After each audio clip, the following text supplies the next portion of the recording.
Hey guys, welcome back. So in this tutorial, I'm going to show you how correlated subqueries work. So what I'm going to do is I'm just going to start with a basic subquery, and then we are going to work our way up to a correlated subquery so you can understand the difference. So here I have two tables. I have a customers table and an orders table. And let me just select from both of these tables now. So here in the customers table, we have three customers, Joe, Catherine, and Matthew, and we have the customer ID. And then in the orders table, we have their order information. So we have the customer ID, the order ID, the date, and the amount. So we can see the customer ID 1, which is Joe, has 2 orders on these days. And then this is the amount. So let me start writing a query here. So I'm just going to select from my customers table. And let me just give it an alias C. And then I'm just going to do C dot star. So it's going to select everything from my customers table. I'm just giving it an alias. So if I run this is going to do the same thing. It's just selecting everything from the customers table. Okay, let me select again from the customers and order table. So now what I'm going to do, I'm going to write a subquery. And remember, we have another video explaining how subqueries work. And we always start with brackets. And it always starts with a select. So what I'm gonna do is I'm gonna select the sum of the amount, and let's just call it total spent. Let's just capitalize the T,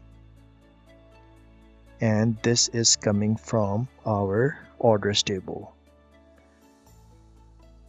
amount. Okay, so let's execute everything now.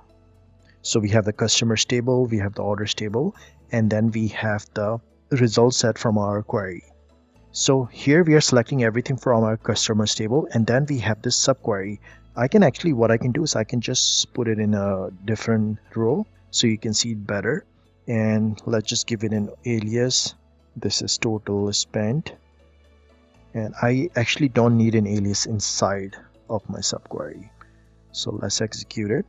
So we are seeing customer ID, customer name, and then the total is spent. Let's capitalize it.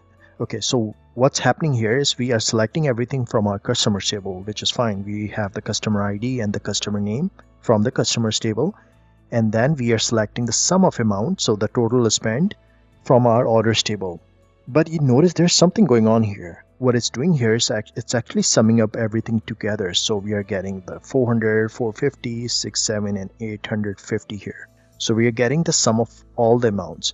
So this is not what we actually need here. We need it broken down by the customer. So what we can do in that case is we can actually use a correlated subquery. So what I can do here is I can just say where orders dot customer ID equals what is our outer table? Our outer table is C here. That's the alias, C dot customer ID. So what I'm doing here is I am joining my inner query with our outer queries, and this is what a correlated subquery is, when your inner query is actually related to your outer query. So let me execute it now. See, now when I execute it, you see it's broken down by each customer. So Joe here has spent $400, which is what we see here. Catherine has just $150, and then if you see customer ID 3, Matthew, you have $300 here. So this is what a subquery is, where the inner query is related to the outer query, hence the name correlated subquery. If you found this helpful, please leave a like and comment, and subscribe to my channel, and let me know if you guys have any questions. Thank you for watching.